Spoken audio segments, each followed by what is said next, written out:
Get going. Before it gets bigger. I know. I only have one public comment though so far, so it's good. All right, They're all on Good. Facebook. we're good to go. We're good? Yep. Okay. I can hear myself, so that's a good sign, right? Okay. Yes. Okay, I would like to welcome everybody to the public session of the Pelham Board of Education of September 9th, 2020. Would everybody please rise for the Pledge of Allegiance? I pledge allegiance to the flag of the United States of America and to the republic for which it stands, one nation, under God, indivisible, with liberty and justice for all. Sue, could I please have a reiteration of the executive session motions? Yes. The board met in executive session to discuss the employment of a particular person or persons. Thank you. I would like to welcome everybody to our first in-person board meeting in 6 months. While the Google Meet remote board meetings were effective and eventually became second nature, or somewhat second nature to us, it feels really good to be back together with all of you and to be back in our school buildings. Speaking of our buildings, last Wednesday evening, the board had the chance to tour our buildings and facilities ahead of the opening of school. The custodial staff has clearly been hard at work over the past several months. Having toured our buildings, we are assured by the readiness of our facilities to open for school with our students. The board also had the opportunity to tour the new construction site of our new Hutchinson School. If you have not yet had the chance to drive by, I encourage you to do so. The progress of the new school is astonishing. The main focus of tonight's meeting is to update the community on the opening of schools and to highlight the district's partnership with the NYU Steinhardt Metropolitan Center for Research on Equity and the Transformation of Schools. Tonight, we will welcome Natalie Zwerger and her team, who will give us an overview of their organization and their work with our district. As Dr. Champ shared during her communications this summer, the work began this summer with a research-based equity audit of our district focusing on our policies, practices, and student outcomes, including a review of our strategic plan goals, code of conduct, disciplinary practices, and academic programming. We are hoping that the outcome of this audit will help yield action steps the district can follow to further our work on cultural competence. Dr. Champ, later on in the meeting, will address the issue related to our change in our schedule for the next few school days, and I'm hoping that we'll be able to have some discussion about that. And before officially turning things over to Natalie, which we will see in a presentation, I would like to remind members of the public who wish to submit public comment for this meeting to email me directly by 9 p.m., which is in a half hour, at jddomenico@pelhamschools.org. And please include your name and your Pelham mailing address. We'll get used to talking through a mask soon enough. Okay, so that brings us to our next item, which is the NYU Metro Center presentation. Great. So at this time, I sent an email to the board with the Zoom link. I'm going to encourage you to click on that link and join right on your own computer. And Julia, is there a way that you could log in on the presentation machine?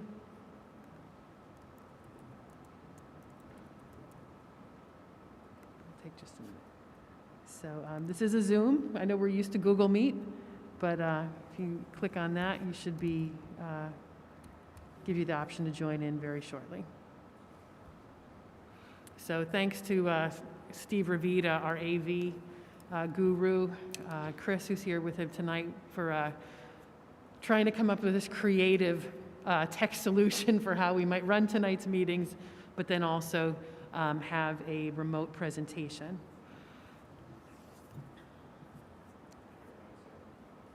I'm hoping so. I texted her that we were coming. Okay.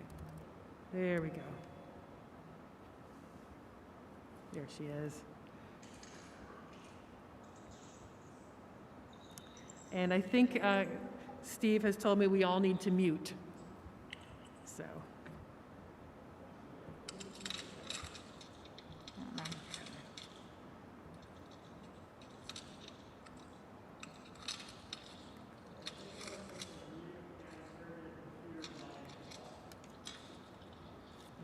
mute and turn your computer volume off. And then should one of us stay at the presentation machine to actually interact with Natalie? Okay. Okay. Everybody got that?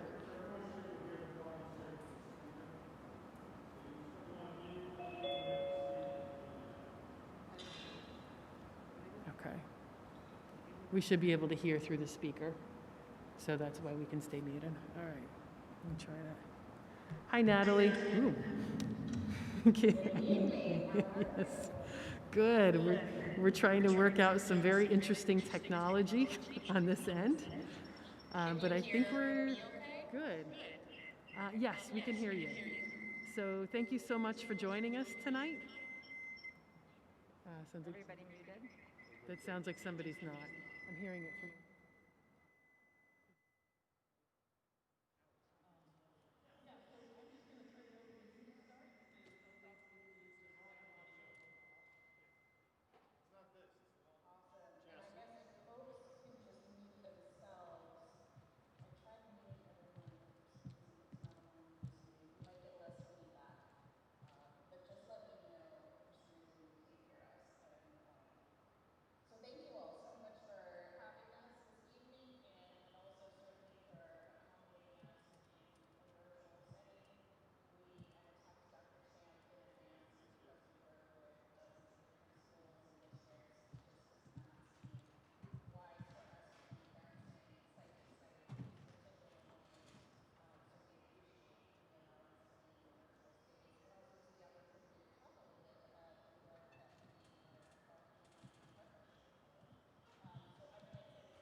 Equity coaches, Kathleen Antoine Aviala. We'll both just start off and do some brief introductions and then sort of dive into a description of who we are, what we do, and how we will partner with Pelham. So I have been an educator for about 20 years. I'm also an attorney, so periodically the folks who we've started conversations with in the district hear me put on my civil rights attorney hat. But I start off these conversations letting our communities know that embarking on the work of promoting equity and racial justice across our school district will take us far beyond what we are legally required to do in terms of fostering an anti-bias, anti-discriminatory environment. So we are asking to elevate and really deepen the commitment to the work.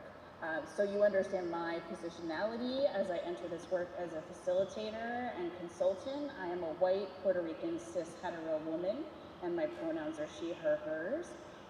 We feel it's important to just sort of name our positionality in intersectional ways as we embark on partnerships like this. And my most important role is being the mommy of a 22-month-old baby. I'm also a Westchester resident and really excited to work with 13 different districts across our county. So a local connection here for me as well. Kathleen, do you want to introduce yourself too? Yeah, absolutely. Good evening, everyone. So good to be with y'all. As Natalie said, Kathleen Antoine Aviala. My pronouns are she, her, hers. I am the daughter of Haitian immigrants and proud background in education, public education in New York City. So that role for many years, over 15 years, and then continuing in this role as an equity coach with the CSS, the Metro Center. And really over the last, few years, working with schools, districts like yours, to really make clear what it means to transform our schools and make them more equitable spaces in service of young people. And so glad to join y'all this evening. So a little bit of background. I'm sure that many of you have had an opportunity to check us out online.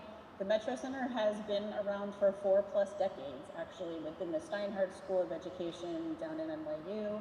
And we are currently led by Dr. David Kirkland, The center really has its roots in serving K-12 populations, specifically with a focus around educational equity. Over those 4+ decades, though, the work has expanded to the college and university level, and then also just to organizations not necessarily connected to education that are looking to deepen commitments to anti-racism and promoting equity and inclusion in the workplace.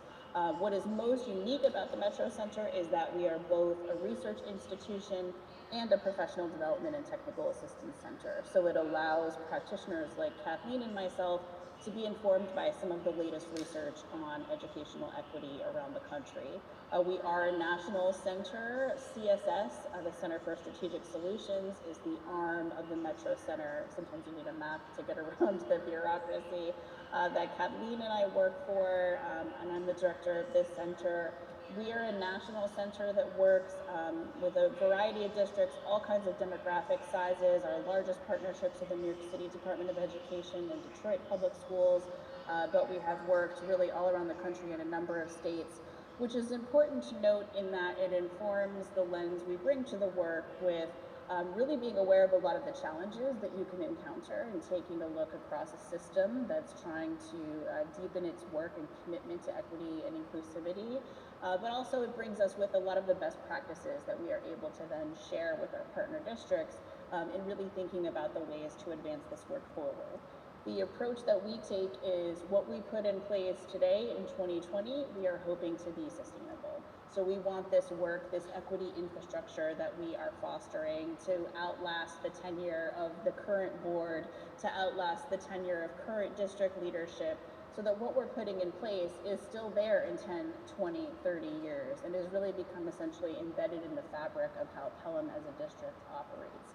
So that's the perspective that we will take to this work. We thought it would also be helpful to just give you a sense of how we approach the work, how we come to the table with this. Absolutely. So we start really with engaging folks with an essential question that we believe really guides us in understanding what's the role that we play. And that question is, how can I disrupt and dismantle the existence of inequity within my sphere of influence? And we really think that the two words that are really impactful and meaningful, there's all of the words here are really meaningful, but really that first starting with disrupting, right? So what does it mean to recognize those systems of inequity and disrupt them, to put them on pause, but more deeply to dismantle, right? To take those things apart and really create new policies, procedures, ways of being to put in place of those things that we know are not serving us and that don't serve our young people. And also thinking about, when we think about this, the part about your sphere of influence, that the work always starts with us, that we invite in this conversation and in this work to reflect on where we're situated and how we're understanding our role, our identities in this work. And so we see this question as sort of, it's our guiding question. It's kind of like, you could say, our lamppost that kind of lights our way as we are engaging in this type of transformation. As Natalie said, because of the work that we do at the center, we are always engaged in research. So we were co-authors in the New York State Education Department's framing of culturally responsive and sustaining education. And one of the things that we think is really useful and powerful about this framework is that it really helps us to root ourselves in language.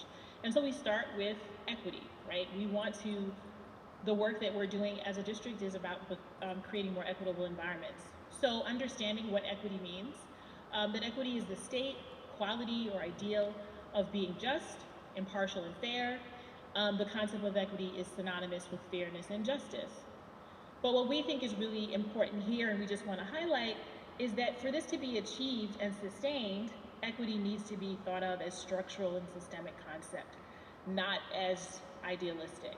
And that's really important to recognize that as a school community, as a district, that if we're not looking at this from the systems level, the structural levels, we're not bringing the kinds of intention that's really necessary to change.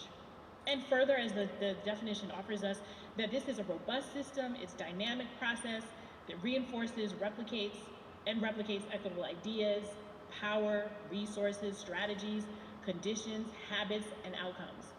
Systemic equity is a complex combination of interrelated elements designed to create, support, and sustain social justice. It's a mouthful, right?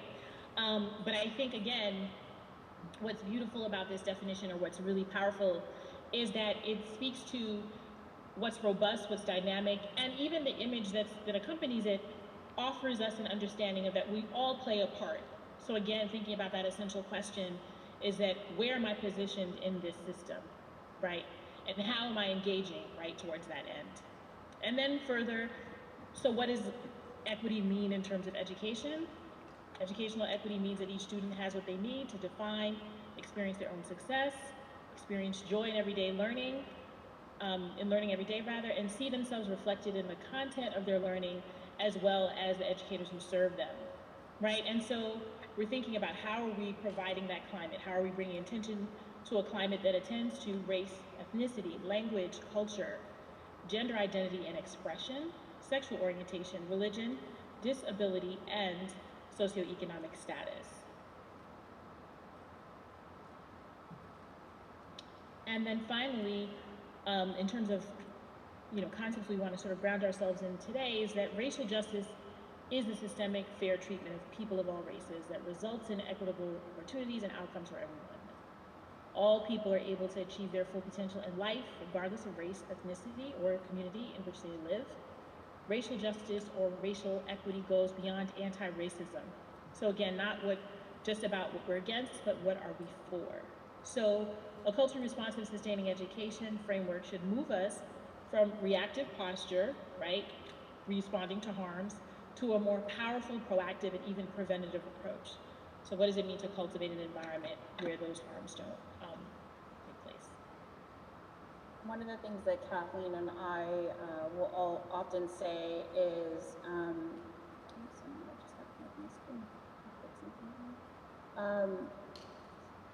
not all the states that we work in will allow us the flexibility, I'm just going to fix that, to say that there's a state framework, that there's a state commitment, right, to promoting these issues. And that's something that is unique here in New York, that the State Department of Education has deemed this work important enough to take some time to convene experts from across the state institutions. Actually, they pulled in folks from across the country to really begin to define some of this terminology, but also to set up a framework that was super clear for schools and districts to understand what all stakeholders across the system are responsible for.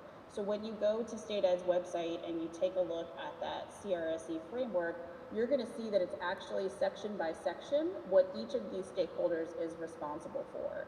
And it's like 74 pages. It is the 30,000-foot view of what we are asking. We find it to be a helpful sort of skeleton to embrace the structure of this type of work, and then we like to come in for our partnerships and help you to navigate what this looks like on the ground level. The approach that we'll take is we never want anyone to just think that this is a theoretical conversation, but rather that we are moving into application and operationalizing commitments. So you hear echoes of that original essential question that Kathleen brought forward for us. How are each of these folks individually and collectively promoting equity and racial justice within their spheres of influence? We want to get to this space where each of these stakeholder groups has asked and really answered that question. And so this is going to be ongoing work as we continue to loop in more members of our community to support the infrastructure. An important note for us is that you'll hear us be explicit about race, but not exclusive about it. We will take an intersectional approach. And the reason this is important for us to name is because race is always the hardest identity for folks to navigate, right? So Kathleen and I will consistently find ourselves responsible for modeling, but also holding communities accountable to talk about the uncomfortable stuff. In fact, every time we meet with groups of folks, one of the first things we say is, you can expect some discomfort. Frankly, you should expect a little bit of discomfort because we're asking you to talk about things that we don't typically talk about in the workplace, in professional settings. And so when we think about that, we want to be intersectional and talk about race and gender, and race and sexuality, and race and socioeconomics, and race and disability and ability. But we're always going to hold ourselves accountable to bringing it back to race, particularly when we can see that folks are using some of those other identities to deflect from the discomfort of talking about race, to deflect from the discomfort of talking about systemic racism, particularly in 2020 in this current socio-political climate where we have so much racial polarization across the country. We believe that it's essential for stakeholders to be able to navigate that discomfort in order to really operationalize the commitments that we know you all have now embarked on committing to. So to that end, this is the scope of our partnership for the coming year, which has already begun because we've had the opportunity to engage with leadership. So we'll be working both with the administrative team and with the board, having opportunities for consultation, for engagement, really to be critical thought partners as a part of this process. What the research tells us is that leadership plays some of the most important roles in either being huge barriers to this work or great champions of it. And so we will hopefully help you to support you all as leadership in really navigating the space to promote this work and to encourage the community when it gets challenging and it gets uncomfortable and there are questions about the structure and the focus of what we are doing. We are also in the midst of conducting an equity audit, which I'll talk a little bit more about in a moment. We are happy to be in consultation with and coordinating very closely with the Cultural Competence Committee. It's our position when we push into spaces that we are building on the local context and all of the foundations that are there. We are not here to recreate systems for you. We're just here to push to a level of depth. So we'll be working closely with that committee. Also fostering a group of student equity leaders, and we have had the absolute privilege to meet with some of the young people in the district already who are just phenomenal and deeply committed to this work. In many ways, Kathleen and I find that young people are even more well-positioned to embark on this work than we as adults. We as adults tend to complicate everything, and young people see things in very simplistic, clear terms. If this is so important to us, then let's do it. Right? And that's really helpful for us as adults to have them at the table to guide us through what can be challenging conversations. And then finally, professional development for staff has already begun. We had a great initial session for all staff, just level setting language and giving folks a sense of what we're talking about when we say equity, when we say racial justice, and that will continue as Kathleen and I get to push into individual buildings and really be able to tailor and localize the work to those spaces. So back to the equity audit that's already in place. We have collected the data, we are analyzing the data. We have it broken down into a couple of different phases here. The idea with an equity audit is not just that we are an outside vendor who's coming in to conduct this audit, give you your results, and then leave. The hope is that we're conducting the audit, giving you the results, but then also supporting you to build the capacity to be able to conduct your own equity audits in the future. So it's been a co-constructed model to design our research questions together. We've been working in partnership, hosting town halls with the district. We've been collecting and analyzing a lot of different data. I gave you a couple of data points here just to have a sense, but this is an exclusive list of what we've been looking at.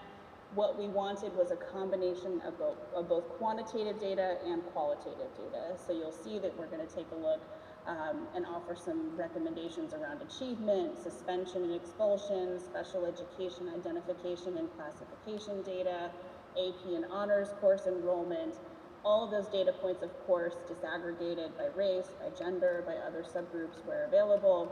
We're taking a look at staff demographics, codes of conduct, the strategic plan, the mission and vision, all of the previous training to date, specifically to build capacity around cultural proficiency.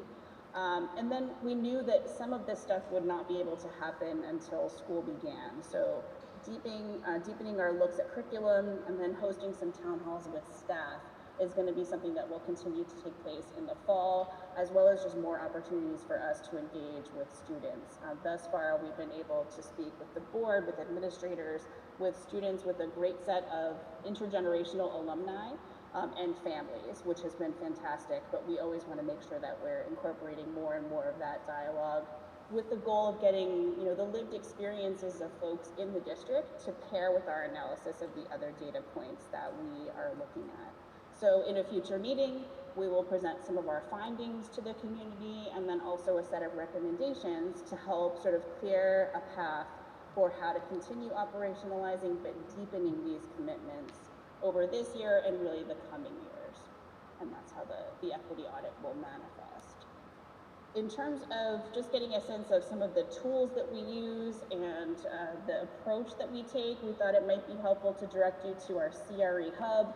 There's a lot of information if you just Google the NYU Metro Center and you want to take a look at our website, but the CRE hub is where we host a lot of these tools that you'll see listed here that can give a particular perspective on what we bring to the work.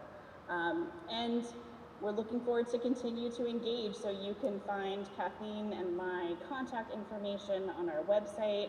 Don't hesitate to reach out if you have questions, but we're hoping that this is just one of our first opportunities to engage with the community, share a little bit about the work, and continue to deepen this partnership as we move forward.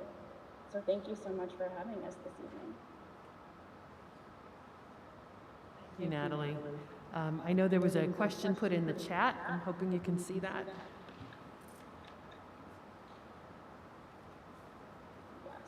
So in terms of the completion of the audit, we are expecting to have some initial findings for you in October. That is, of course, pending the opportunity to schedule some of those additional town halls that we're hoping to schedule so that we can connect with staff and also take a look at curriculum. We expect that we can still give some initial findings in October and have some components like the curriculum work to deepen beyond that. So we expect to be ready next month. It's kind of hard to believe how quickly the fall is moving forward.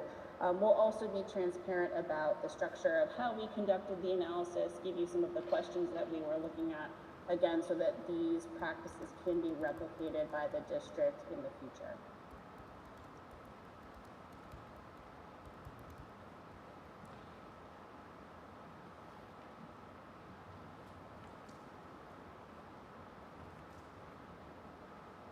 Yes, we will be coming back to present those findings, if you'll have us.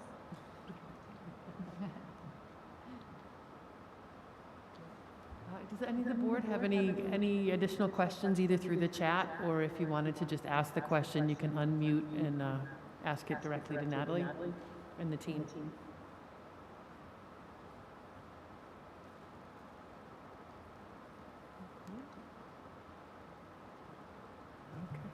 Well, I would say I very much thank Natalie and the team. They did training for us. Make sure I'm off.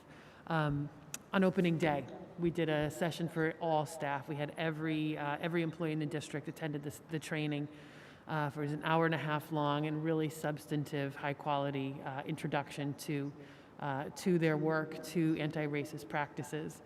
We think it was really well received. So we're excited to start that off as a key part of our superintendent's conference days, and are looking forward to the continued work at all levels. And especially really excited about the work that our students are eager and ready to lead.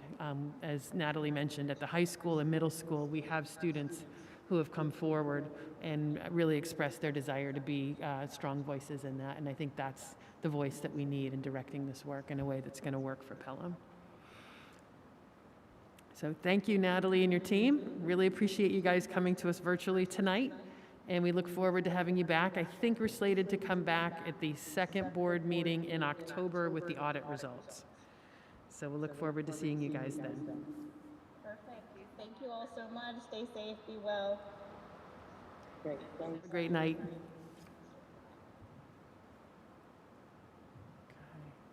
Thank you. All right. So this brings us to section 3, which is approval of the minutes. Could I have I'd like to take a consent of 3.1 to 3.2. Do I have a motion? So moved. Thanks, Leanne. Do I have a second? Thanks, Sue. Any questions or comments for a regular meeting of August 26th and our special meeting of August 31st? All in favor? Aye. Any opposed? Any abstentions? Section 4, administrative and committee reports. 4.1 is Dr. Champ's superintendent's report. Okay. Good evening. My report has changed significantly from what it was a couple hours ago to what it is tonight.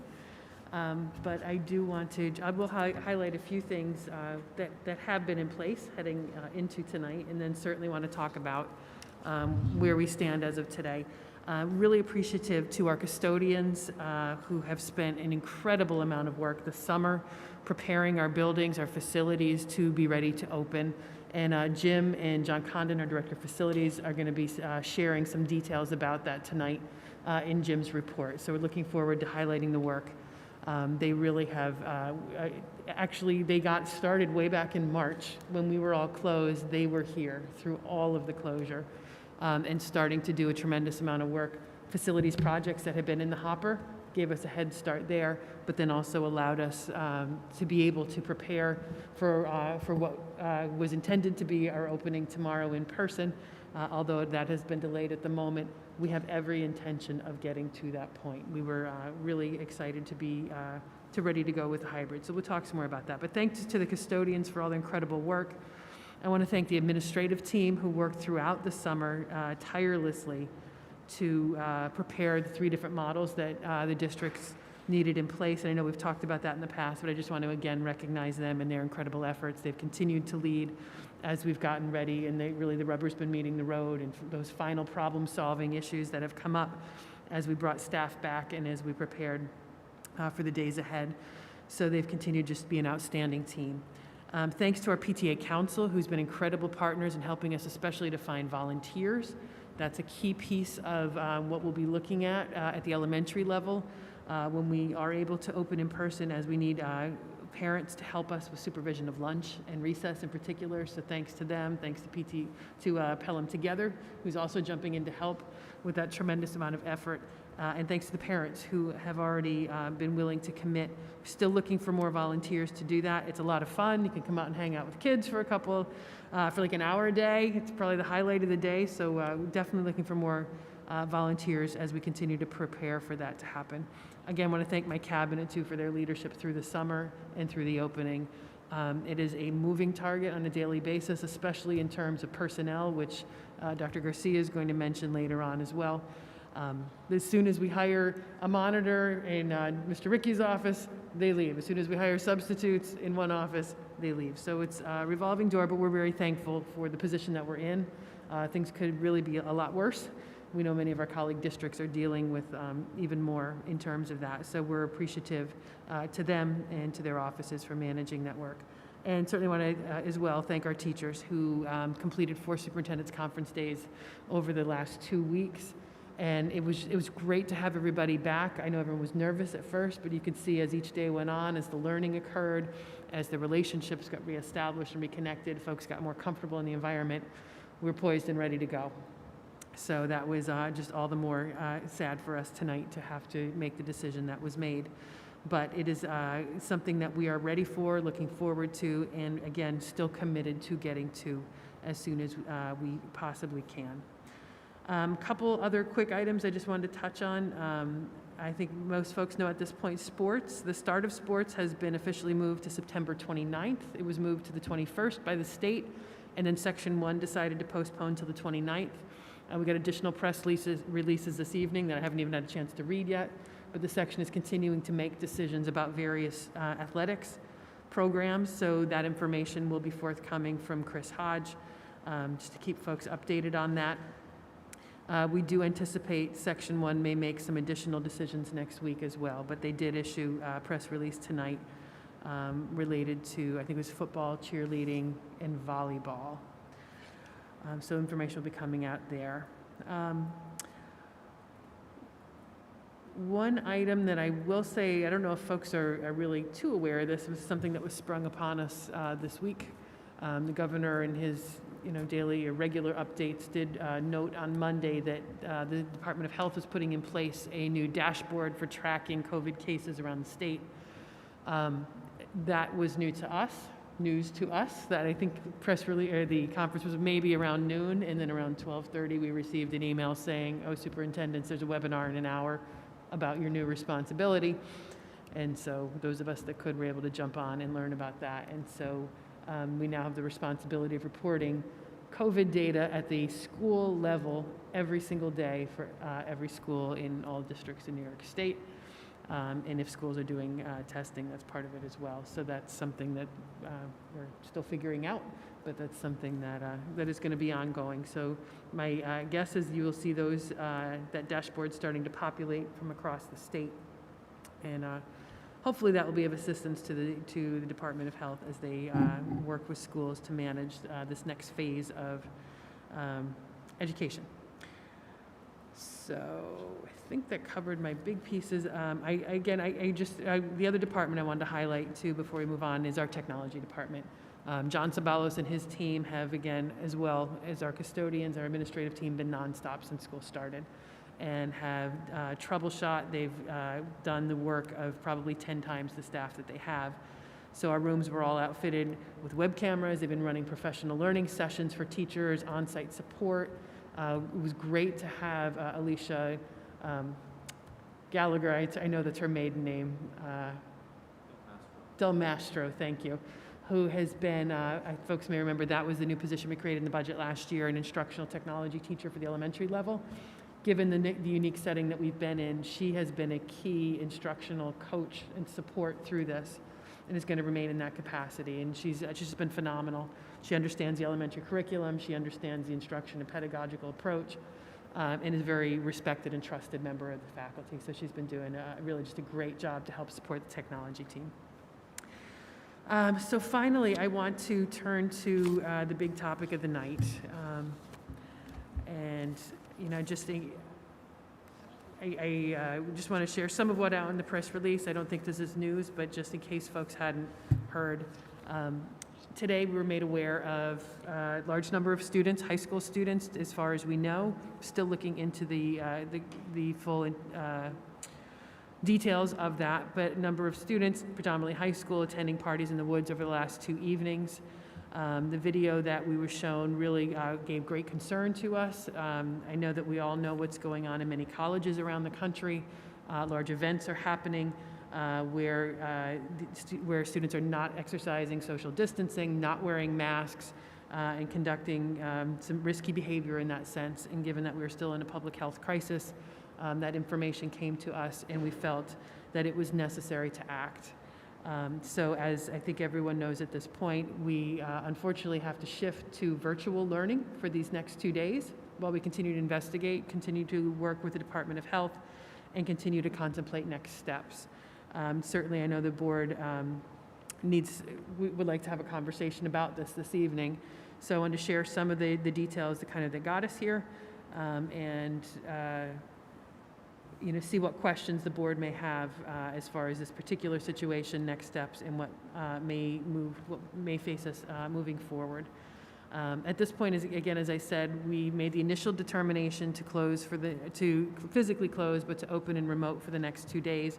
The details of what those schedules look like for students are available in the email that went out today, as well as there should have been follow-up emails from each of the school principals with more specific details about the school schedules and activities. Since these first couple of days were largely orientation, transition for elementary and middle school, we're still in the process of distributing Chromebooks in many cases at the elementary level, 6th grade level.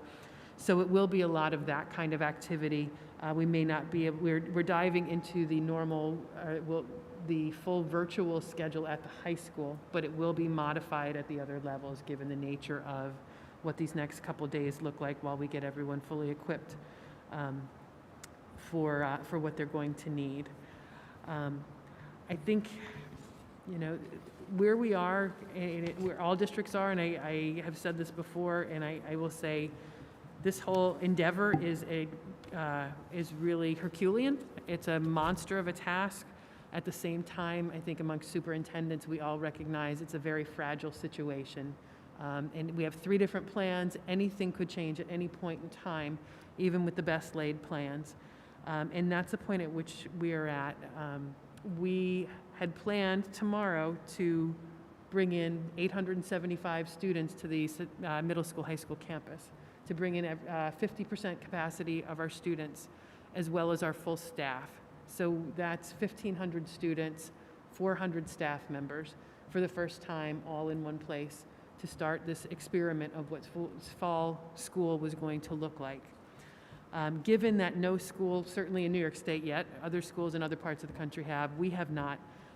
That in itself is, again, a gargantuan task and one that we're approaching with every precaution, and we were ready for that. We have barriers, we have masks, we have social distancing spacing, we have new protocols in place in all the facilities, staff are trained on them, and we are poised and ready for that. The concern that came to me with this video and with knowing what is going on in other locations where events like that are leading to potential outbreaks was out of an abundance of caution, knowing that we're already bringing indoors a large group of people that haven't been indoors in our facilities since March. That is really where the abundance of caution came in from my perspective. We have been outside all summer. Folks have been safe. They have been healthy, thankfully. I think we're all very appreciative and aware of that. The concern really, in my mind, raises when we talk about bringing them in and then introducing those type of behaviors that have been safe outside for the summer, now introducing that to an indoor environment. So that's where the initial decision came from, not wanting to take chances with other people's children, not wanting to take chances with staff, until we could get appropriate guidance to determine what an appropriate length of closure might be to provide the best health situation for staff and students, and also the scope of what that should be. And again, this was all evolving this afternoon, so there's still additional pieces of information that we need to work through over the next couple of days. I think it's important to note that certainly the health and well-being of all of us as a community is our utmost, it will always be of utmost importance. We don't want to vilify students, neighbors, or parents. At the same time, we want to take a strong stand and make a statement about the fact that all of our behavior impacts each other. We know that, we've known that now for months, but we're at a critical point where we're coming back into the schools. We're at a critical point where we can't take chances with people's health. So that's where the reason behind the closure. And again, certainly want to open it up for conversation amongst the board, and then take another day or two to really determine what the appropriate next steps will be for us as a district, as individual schools, and certainly in the short term, but also I think it certainly presents many long-term questions as well. So I guess with that, I will open it up to the board for questions. Getting answers from the health department isn't so easy. What, if any, information sorry, so used to echoing across the whole room. I know that getting timely answers from the Department of Health isn't so easy. I just was curious to know what guidance, if any, we have received to this point to help inform our decision. So, Julia Chung is our COVID coordinator for the district. So she's been to numerous trainings on contact tracing, on protocols, et cetera. So our initial step when this information came to us was to contact them. I have to say they were relatively responsive. The challenge that as superintendents we've had all along, and I think presents in this kind of case as well, they generally are not going to tell us you need to close your schools or your schools can stay open. They will not make that bright line black or white recommendation.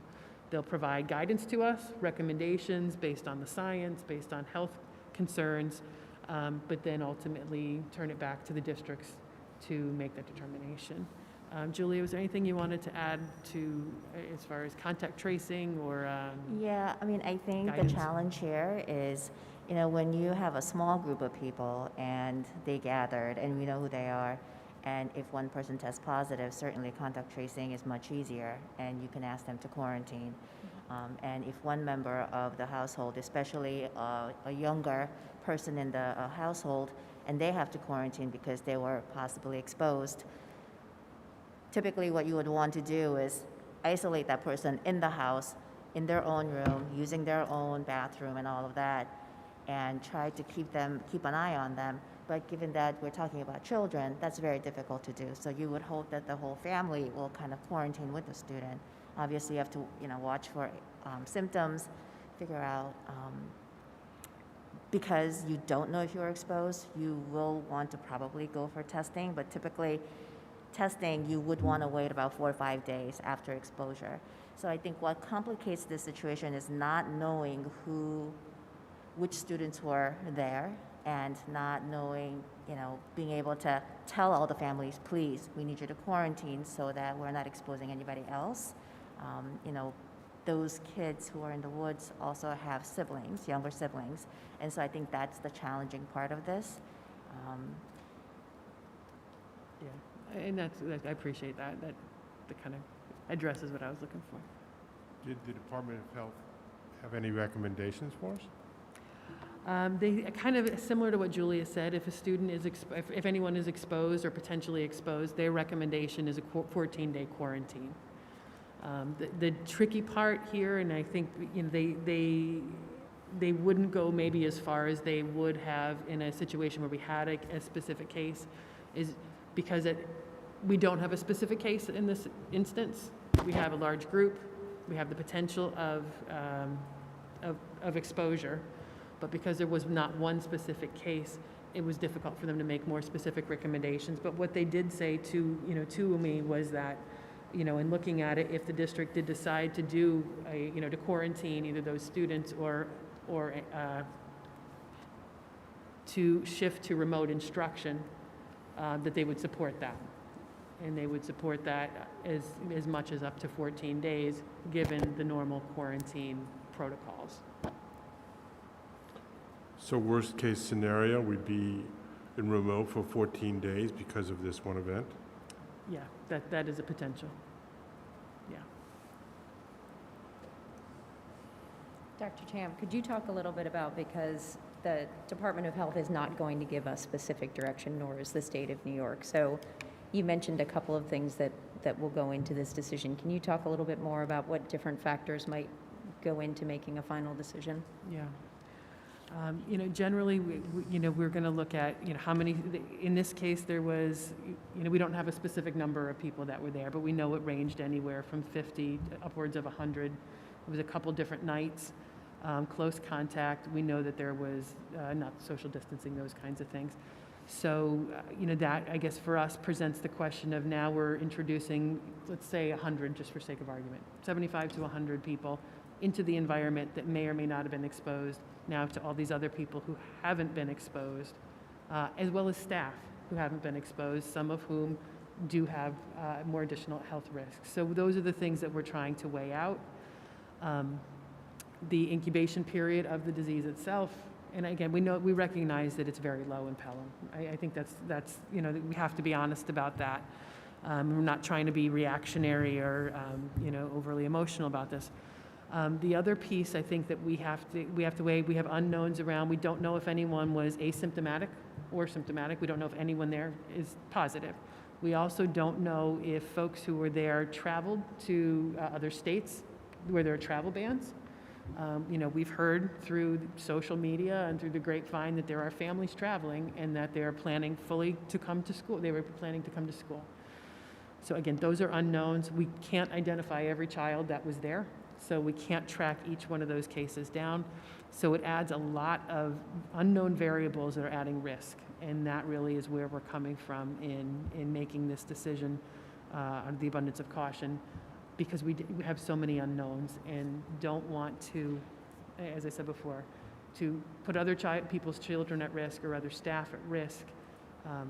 That's the public health side of this, from our perspective, gives us great pause.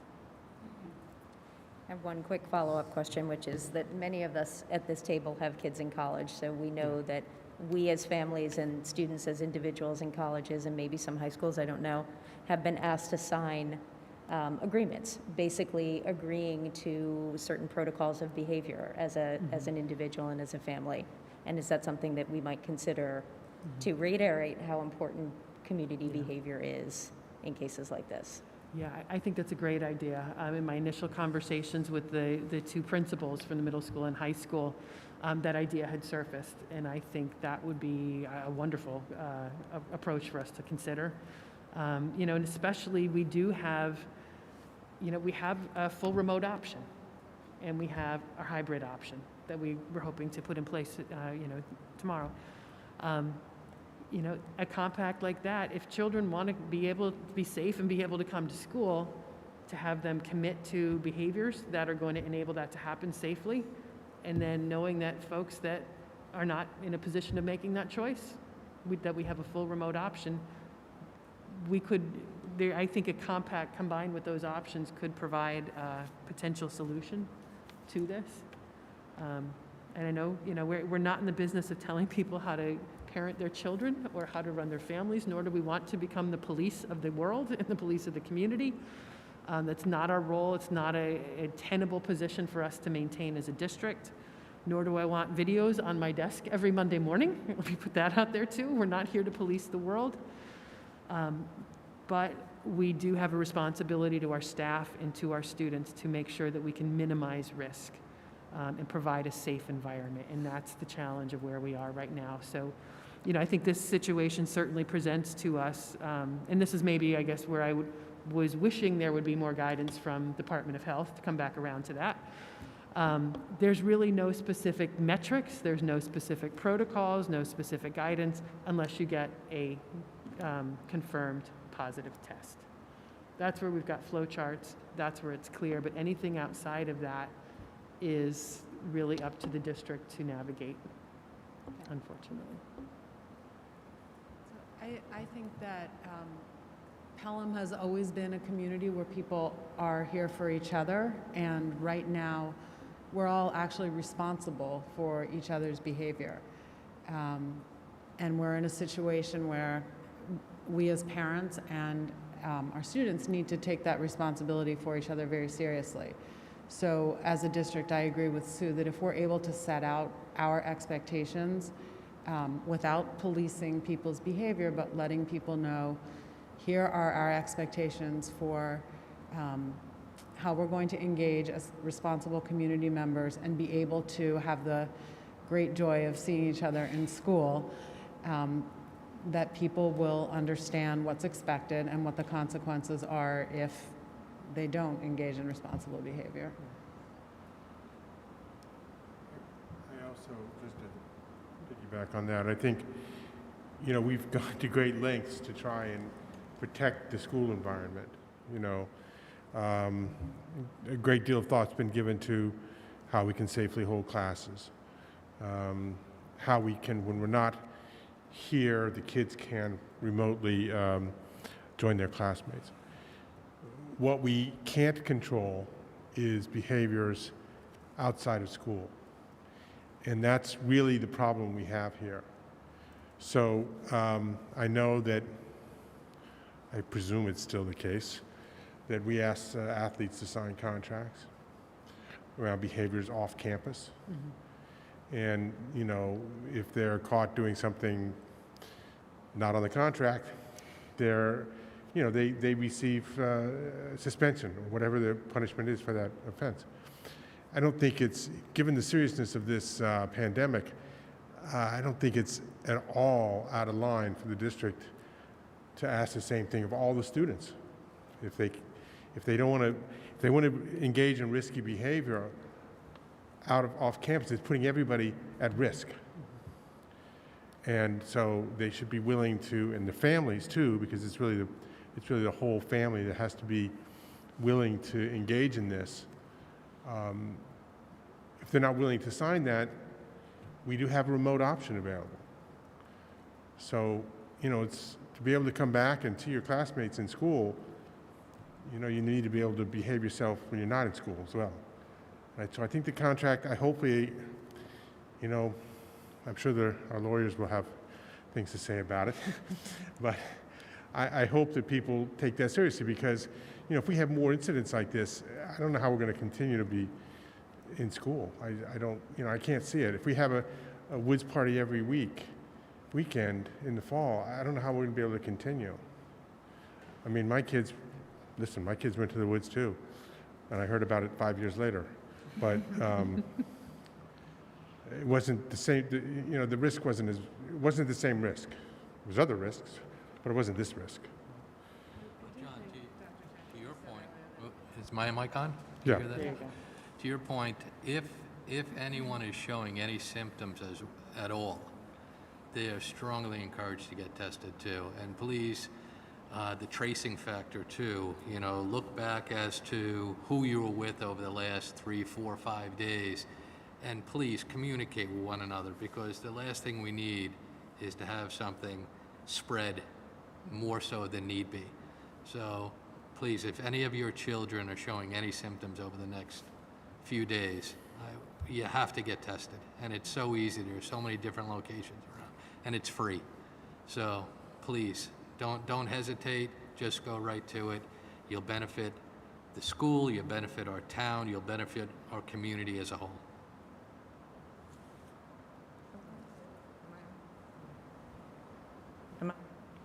Do I have to do something? Oh, there we go. I also wanted to thank you, Dr. Champ, for not being reactionary. I think that, you know, given what we're seeing around the country with colleges shutting down and taking extremely strong measures, I think that taking this pause for 2 days to figure out what really is going on and send a strong message is really important. And I think that, you know, we are lucky in Pelham that our numbers are so low, and hopefully nothing will come out of this. But it's certainly, I think everybody should take it very seriously that this is where we are now. And, you know, we're not totally sure how we're going to move forward, but for now, we're taking all the information in, not reacting, and making informed decisions for going forward. In many ways, this feels like phase 3 of the pandemic to me. You know, the first was lockdown, and we all kind of were dealing with the aches and pains of that. We were all transitioning to remote learning and meetings and staying home with our family and cooking too much and all that. And then I felt a rub when we entered phase 2, which was, well, things were starting to slowly open. You know, there were other anxieties and questions and decisions that had to be made, and we don't always have the guidance on that. And now this feels like the summer we got comfortable, the numbers were low, we could be outside with people, some camps were opening, you know, activities, vacations. But this is now reminding me that as much planning as we've put into place to keep everybody safe and healthy, this is a new phase. It's like a part of the new normal, and I'm not sure that we're always going to have all the answers at our fingertips, and I think it's important to take pause and really think about this, because I thought about all the other problems that could occur before day one, and I've been holding my breath. This did not cross my mind as a possibility. The teachers I've spoken to, I don't think this crossed their minds either. Not something that we could ever be planning for, but it's something that we really need to start thinking a lot more about. And it's easy to say the numbers are low, but I can't help but think about like the wedding in Maine that happened this summer. Everybody kept talking about Maine, like not letting people from every other state around the country in. And, then there was the wedding and it turned into hundreds of people getting infected, an outdoor wedding, and other cases on college campuses. So it's just, I don't want to take it for granted that we have low numbers, and that's why we can all be outside in big numbers. There are guidelines in place for the number of people who can gather for a reason, even though we do have a low infection rate. So it's definitely given me reason to pause, and I'm glad that we are taking a few days to assess where we need to move forward. I don't know what all the answers are, but I think it's important to do so. Yeah, I think it's good. I think my other board members have you guys hear me now? Yeah. Brought up some good points. I like the code of conduct and how we're looking at this as a phase 3, like you're saying, Jessica. It's we're bringing it inside, so the rules are changing, and we all need to adapt and make sure that we're all playing the same game now that we're going to be moving inside. So I think I agree. This was like not one of those things I thought was going to happen before. I thought of 500 other ways that schools were not going to start on Thursday, but I hope that the community will respond to this, and if we can have some time to think about the best strategy forward, we can develop a plan so that we can continue to be safe for our students and our staff and our community. I'd just like to say one other thing, if my mic, thank you. And that's just to encourage everyone in the community to support the teachers and the administrators and realize how hard this kind of decision making is, particularly when you have hours, to turn around and protect the entire community that you're responsible for. So I would ask for some understanding and some patience with what everyone's dealing with. Agreed. I have another question. Just I know, I wear many hats in the district, including being a parent of preschool, elementary, and middle school, not yet high school. But, I'm already getting a lot of response from the elementary parents, understandably so. Like, I don't even know a high schooler, how is this impacting me? So, like, to what degree are we going to, I don't know if you have the answers yet of how we can start thinking about, building per building versus exposure throughout families versus. Yeah, and I think to that point, I think the concern for today was about siblings. Yeah. And again, not in the absence of really clear guidance, we did decide in the more conservative approach. But I think that's one piece that we need to wade through a little bit more with the Department of Health as to what degree siblings. And again, I think it will depend on, are there confirmed cases, are there proximity, what is the proximity, et cetera. And again, dealing with what feels like a unique situation, although it may not be unique to us right now. So I think siblings, that's an area that we've got to just get a little bit more guidance. And I think that there could be, some differentiation in how it resolves down the road based on folks that were there or that were, close to those who were there versus a sibling. And again, Julia may be able to articulate this a little bit better. If there were a confirmed case in a school, that would initiate contact tracing, which would then lead us down various paths as to, does it lead us just within the class? Does it lead us to a sibling within the building? Does it lead us to a sibling within another building? Does it lead us down the shared staffing path? So where do those connections and contacts lead us? And then once we know that, that will help to determine the scope. So normally I would expect if we did have a positive case in a school that we would likely do a 2-day shutdown, 1 day to let everything settle so that you can then sanitize and clean properly. They say to let everything rest for 24 hours and then clean is the ideal. But also then to initiate the contact tracing because that is somewhat time consuming and incredibly important. We did learn that over the summer. You have to really be diligent about asking the right questions to get to the heart of that. So that generally, from what we've heard from other districts and our own experience, that whole process usually is about 48 hours in and of itself. So I think that would be somewhat typical if we had a case. And then the outcome of that would then determine what comes next. Who's quarantined? Quarantines are generally 14 days. There's some, differentiation in there, I think, for symptomatic versus asymptomatic and tested versus not. But I miss any details in that? You're on now. When somebody tests positive, they usually count from the day that you test positive and you count 10 days and it's in isolation for 10 days. Versus if you're exposed to somebody who's positive, then you're supposed to quarantine for 14 days. So, they take all of that into account. They ask about whether you were, the other person was, symptomatic, asymptomatic. There's a lot that goes into it. So every situation is going to be slightly different. So it's very difficult to say this is what's going to happen. But they do take everything into account and they ask a lot of questions. And yeah, just to that point, if we find out that a student becomes symptomatic or tests positive in the next couple days of somebody who may have been at that party, that's going to send us down a whole different path versus where we are right now, which is in a precautionary position. So yeah, that leads another question. So just so I understand, so it's clear. So as a result of gaining knowledge about these parties, we've decided to go remote for the 2 days this week still. And we expect to go live the following Monday. Or are we waiting to see if anything develops further from this situation to make that determination? I think we have to get a little bit more information before we can make that final decision. Okay. And I do think as was probably the siblings to look at versus the high school students. So I think that's another decision point in there is the whatever decision is made, whether it's to reopen or whether it's to think about something more in line with the quarantine period. Is that just the high school? Is that students in other buildings? So I think there's a couple different decision points in there. I think we need another day, honestly, to look into verifying as much as we can. Was this just high school students? Were there any middle school students there? I know they generally don't go. So we just need to verify something like that. And I think to talk a little bit more with the Department of Health to make an initial decision.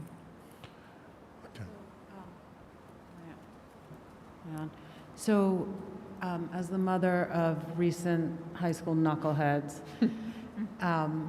I just want to, I can't help but thinking that this is behavior that high school students often engage in without thinking of the consequences. It's fun, it's right before school starts, we get to see our friends and go out, and it's not unexpected, and it's certainly under normal circumstances what high school students in Pelham do. It is. So I guess given what happened and the situation we're in today, maybe this is an opportunity for all of us to have conversations with our high school students about how their behavior does not only affect them, and it affects their siblings and other people's siblings and potentially their teachers who they're so eager to spend time with. So it's a really unfortunate way to start our school year, and hopefully it's a cautionary tale that will end well with nobody getting sick, and will be giving us an opportunity to put some parameters around how to move forward.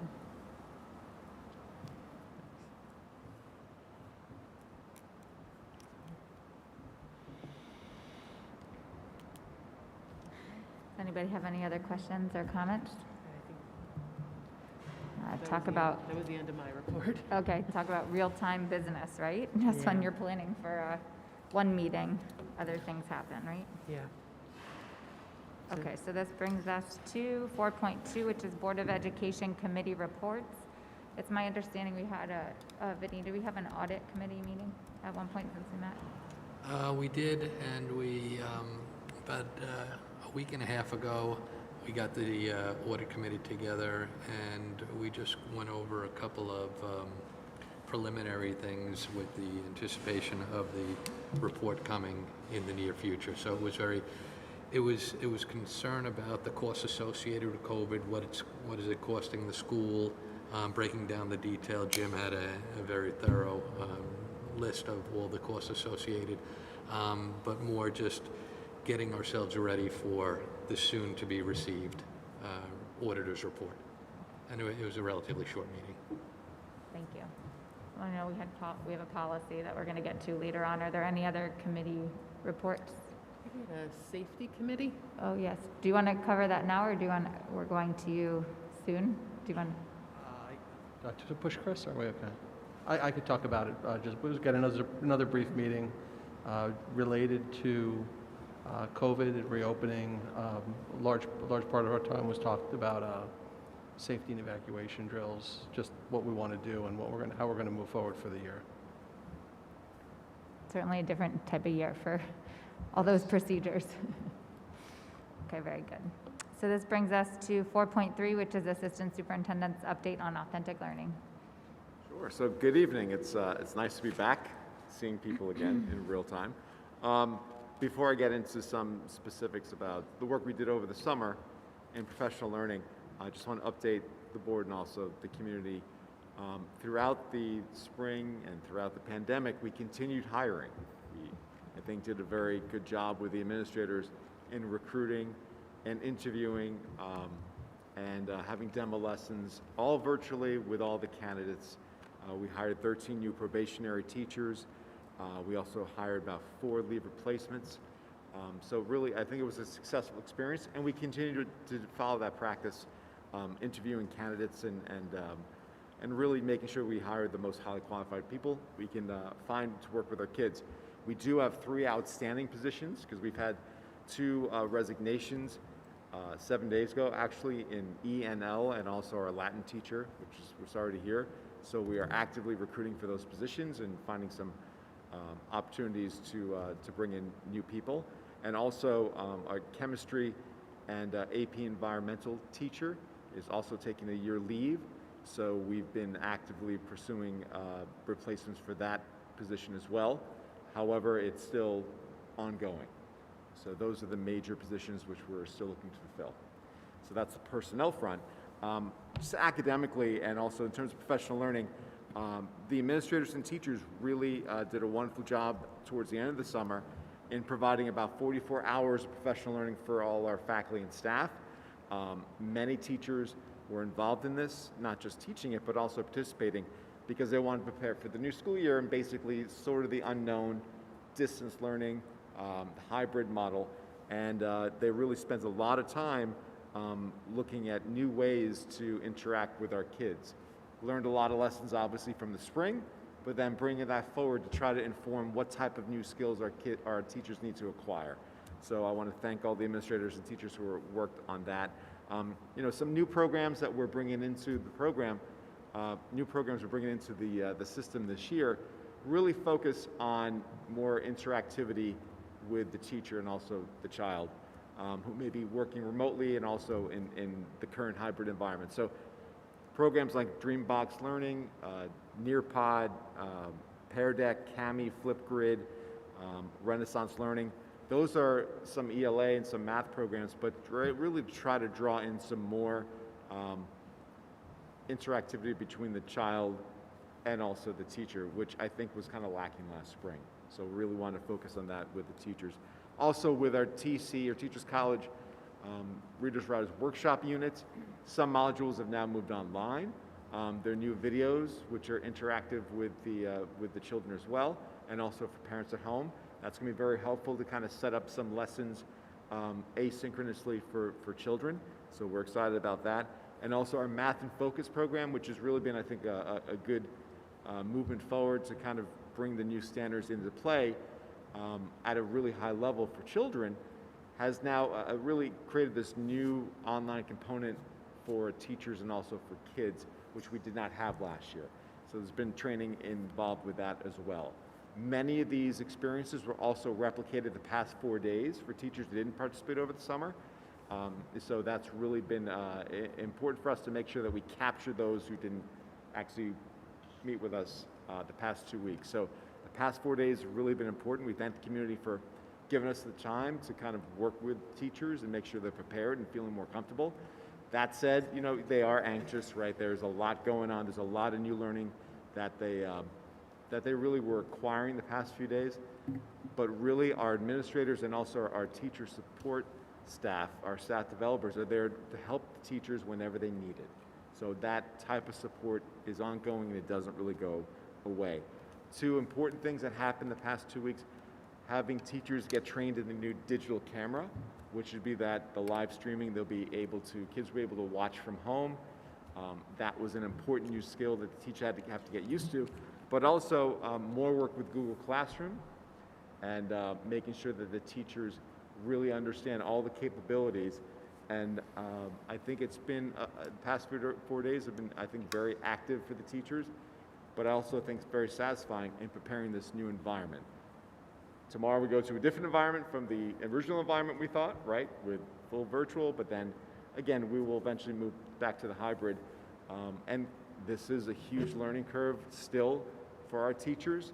I don't think teachers have ever thought they would actually be teaching 10 kids in front of them and also still trying to teach 10 kids at home.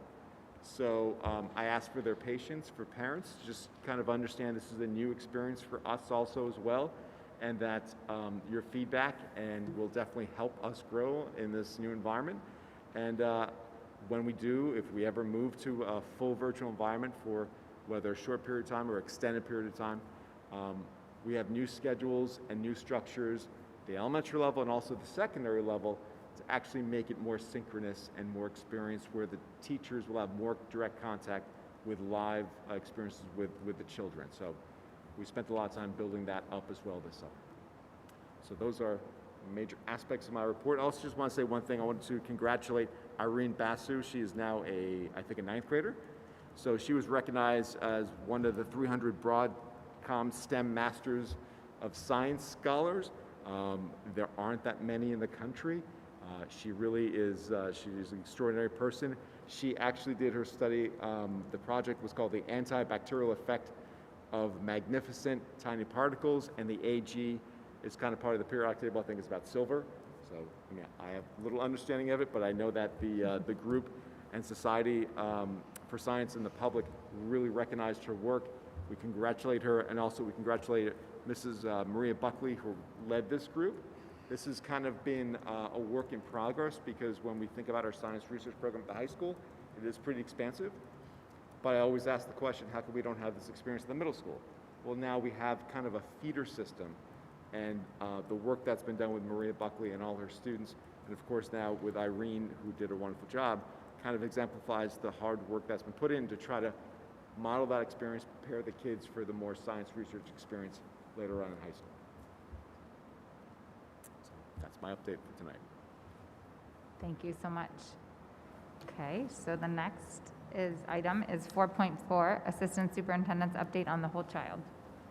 Thank you. Much of our focus for reopening has been the social emotional well-being of all of our students. So that translated to a lot of the time of the superintendent's conference day being kind of dedicated to that as well. So our K-12 clinicians provided a lot of training for teachers on trauma-sensitive approach. So it was not just teachers, but we also videotaped it, recorded it, recorded it for our monitors who came this week. And so we made sure that they also saw the training on trauma-sensitive approach. We also focus not only on supporting children, but also on self-care because, again, it is so important to really think about our own well-being before we can really support our kids. Let's see, special education services, we had a Q&A meeting with parents a couple of weeks ago, which was well attended.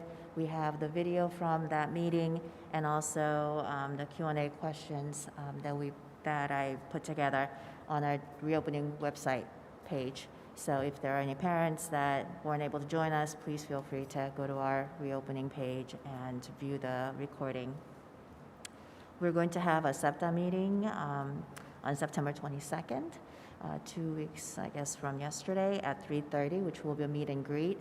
I know that one of the things that I had said previously is that I want to have regular meetings to invite parents of students that receive, special education services, just to get some update on how things are going. And certainly, we had a certain plan on how we're going to open.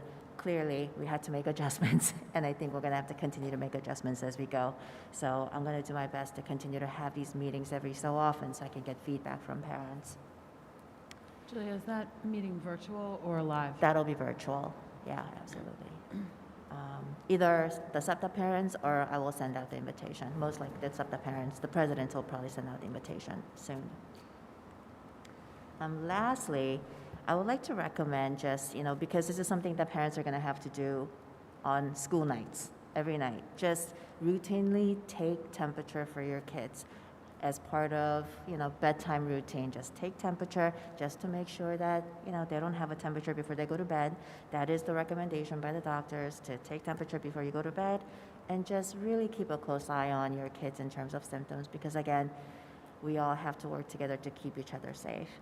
And it is everybody's responsibility, not just, facilities or, some of us, the nurses and the doctors, but it's really all of us. So, thank you. On that note, Julia, so is the recommendation, I just printed out all those forms today to get ready for what I thought would be tomorrow. The temperature that you list is the one from the evening before, or do you want parents to also take it in the morning? So the parents should take the temperature the evening before, but they should check it off in the morning. I do have an update on the app because we were able to contract with, it's called Easy Screen. Mm-hmm. But I have to tell you, it's been a little bit challenging trying to get that going, even though it's called Not so easy screen. Yeah, exactly. But we should have that going, all of the data. I think we've been working on that today and tomorrow.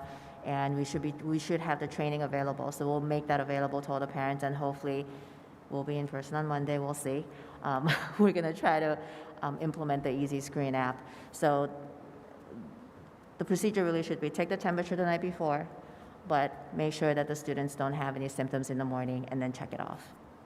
So, thank you. Any other questions? Okay, 4.5, Assistant Superintendent's Update on Finance and Facilities. Hi, good evening. We're good? Hi, good evening, thank you.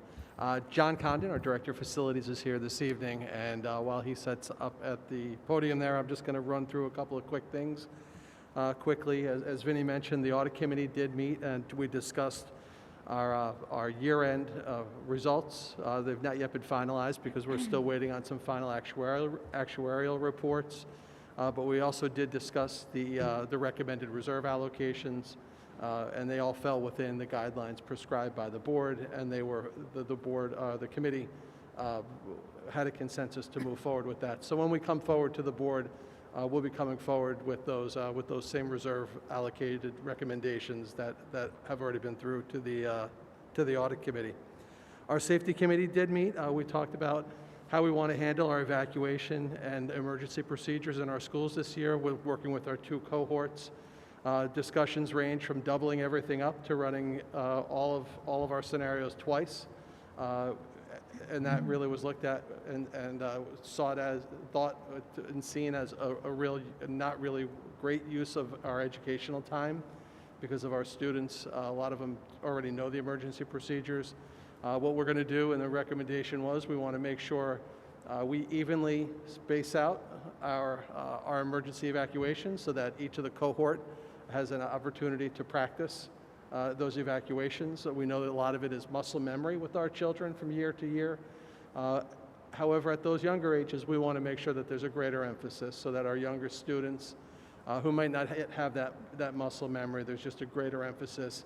And as we learned, that's something that's already done at those younger ages too, and those teachers that teach those younger students work to make sure that those emergency procedures and those evacuations are really well known to our students. So it was a very good discussion about that. We also talked about the Smart Bond cameras. That work has been completed, and the cameras went up, and they are around our school district. I think that may be the one thing that John doesn't have a picture of tonight, or he's got on his list. I'm sorry, John, I'm stepping on you there. And we talked about our district-wide safety plans and the building safety plans. And again, that was the safety plans that were approved by the board at the meeting, and that's something that has to be done every year. Just as Dr. Garcia said, we're working hard at hiring people. As you look at the agenda this evening, we're recommending bringing on 4 monitors. Unfortunately, we have 4 monitors who are leaving us. And it's kind of been that kind of battle that we've been working through, and we're going to keep doing that. So if you know somebody, encourage them to look on OLAS. And the Friends and Family Plan is always a good way to recruit people as well, and we've had success that way. So we're working hard to make sure we have enough people to do that. Over the last 2 days, we've had some monitor training, though, with our monitors that have come in. We've done some safety training, compliance training, our building and district-wide safety plans with Ralph DeMasi, our Director of Safety. So again, we want to make sure that we're working hard to maintain a safe environment for our students and staff when they are in our school. And then this evening, we're also asking you to approve the ratification of or approve the CSEA non-educational employees memorandum of agreement. This is a 2-year agreement that the board has previously been briefed on, and all of that falls well within the guidelines prescribed by the board. So, and that was just ratified by the membership of the CSEA this evening. Certainly thank Lydia Pamtone and her executive board. And these are all of our representative workers, the teaching assistants, our nurses, and many of our administrative staff. They really help keep our schools going. So great people here. Also, we learned last week that the open feeding program that we had in the schools over this past spring has been continued by the Department of Agriculture. So we sent out a survey to families. Many of you may have received it on Monday. We want to gauge participation in that program, but really what it is school breakfast and school lunch are provided to all students, regardless of income levels, for free. And it's part of the CARES legislation. It was something that happened this past spring. The funds are still available, and at this point in time, the Department of Agriculture has authorized us to keep this program open. We just received that notification last week. And we don't know how long that funding at the federal level is going to be made available. We expect, time-wise, it'll go at least through to the end of the calendar year. And if people want to take advantage of that program, it's available to all of our students. And even with our online learning, certainly at the middle school, high school, we have lunch tomorrow and lunch on Friday available. And then for elementary students, it was going to be a half day tomorrow anyway, but on Friday we will have lunch available for our students. I know the principals are making those notifications out to those families. I've kind of gone on a while. John's got a nice PowerPoint with some nice pictures. It was a pleasure walking the buildings with members of the board last week. For the ones I walked the building with, I know other administrators were with other folks. We had a great opportunity to see all the great work that's gone on over the past 4 or 5 months, really, because our custodian work crews have been working very hard, really, since the school's close to our students. And hopefully, our staff, our students, and our visitors have really noticed those improvements. Jim. Sorry, Jim. Can everyone hear me? Ordinarily, the work of the custodians over the summer is incredibly impressive. The fields and the painting that gets done. I just wanted to say that this year we're incredibly grateful for the extra work that was done that Dr. Champ mentioned in her opening. The cleaning protocols and the classrooms being set up in socially distant manners. I know that all of the custodians were working very hard, so I just wanted to say thank you. Thank you. We'll make sure that they know. We'll convey that message back to them as well. Great group of people. Absolutely.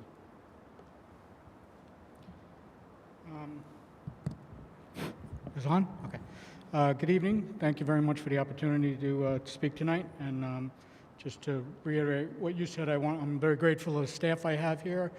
I'm working on my 3rd year here, and I think we've adapted well to each other. I think we've developed a rapport, and Dr. Champ had given me, when I was hired here, ultimatums or guidance towards painting and whatnot, and we've actually done a tremendous amount of painting and other things in the district that wasn't done before in-house, and I wanted to make sure that I go through with some of the projects that we did both in-house with contractors, and just touch on the bond work, which we all seem to forget there's a $54 million bond going on here, and we're building a new school.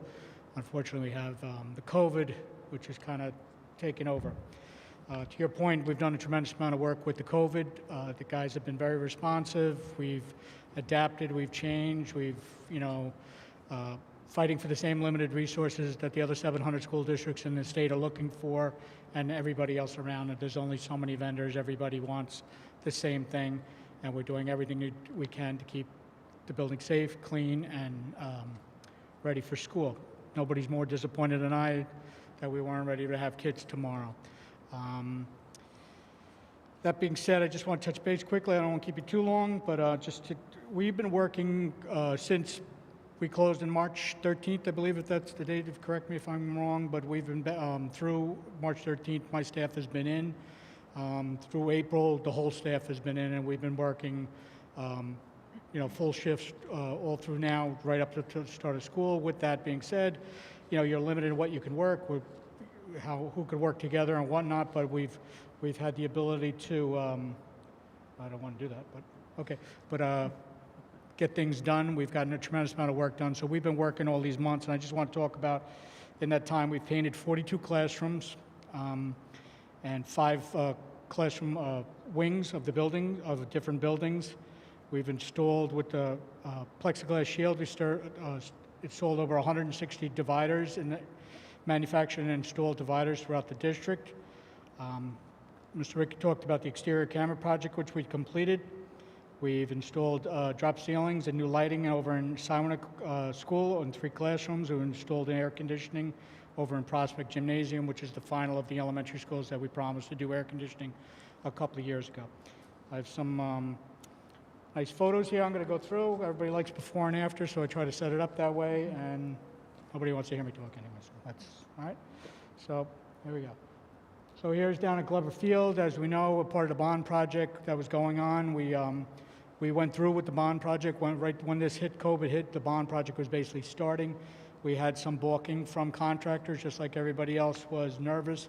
The governor basically said all school work is considered essential work. And with that, work continued with all the construction, both at Hutch and at Glover Field. This was an in-house project that we did ourselves. We painted the Glover building. I don't believe it was painted. I was told it was 96% was the last time it was painted. We gave it a, a nice Pelham theme. I think the kids really like it. I think it looks good. And hopefully we can get down there and use it. This summer we did a deep cleaning on the existing Glover Field. We had a company come in and do a deep cleaning, remove the sunflower seeds that are not supposed to be there, the bobby pins, the pens, and everything else that goes into the rug. This also fluffs the rug and allows it to increase the Gmax levels on the turf.